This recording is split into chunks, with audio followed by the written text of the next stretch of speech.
avons tous le désir d'avoir une nouvelle voiture, un nouveau téléphone, un bon travail, de grandir, de maigrir ou de faire plein de choses qu'on veut.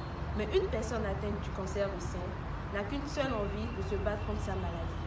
C'est ainsi que Mademoiselle Joannick Adeyemi va nous parler sur les facteurs de risque du cancer du sein. Alors, Mademoiselle Joannick Adeyemi, qu'avez-vous à nous dire sur ces facteurs de risque du cancer du sein? Merci Mademoiselle Gagnata.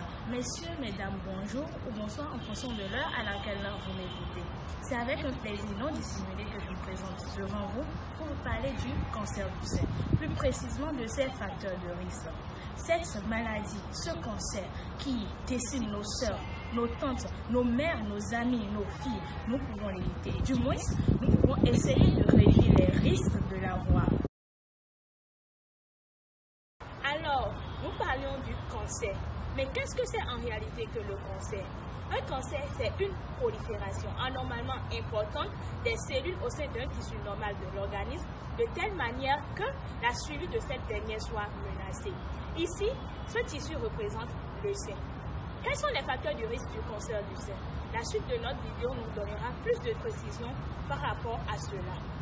Elle sera en 3 étapes. Dans un premier temps, nous définirons ce que c'est qu'un facteur de risque. Ensuite, nous parlerons des facteurs de risque du cancer du sein proprement dit. Enfin, nous parlerons de quelques approches de solutions pour éviter ou du moins pour limiter les risques d'avoir le cancer du sein. Nous parlions depuis de facteurs de risque. Mais qu'est-ce que c'est qu'un facteur de risque?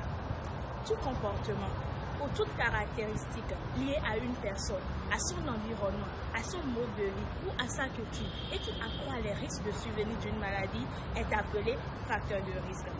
Quant aux facteurs de risque du cancer du sein, nous en avons de 2 types. Les facteurs de risque non modifiables, c'est-à-dire, quelle que soit la volonté que nous y mettons, nous ne pouvons pas les changer. Et les facteurs de risque modifiables, que nous pouvons changer par notre volonté.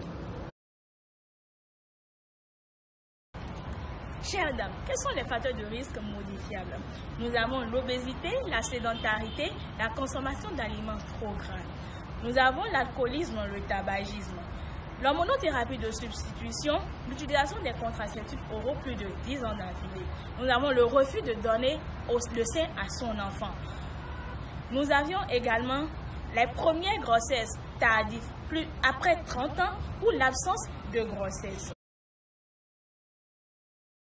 Quant aux facteurs de risque non modifiables, nous avons la mutation et troubles génétiques.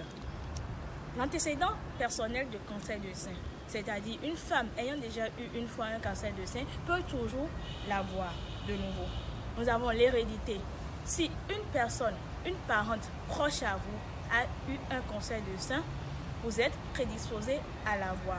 Nous avons également l'âge. Les femmes ayant entre 50 et 69 ans sont plus prédisposées à avoir le cancer du sein.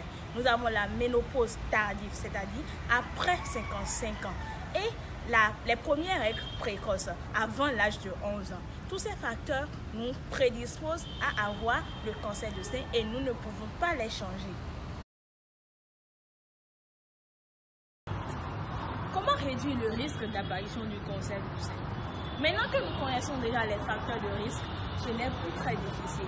Il s'agira tout juste d'éviter les facteurs de risque modifiables. Entre autres, respecter les mesures hygiéno-diététiques, éviter les traitements œstrogéniques au long cours et les premières grossesses tardives. Les études ont montré que les femmes qui laissent téter leurs enfants ou leurs conjoints, en fonction de la femme bien sûr, ont moins de risques d'apparition du cancer du sein.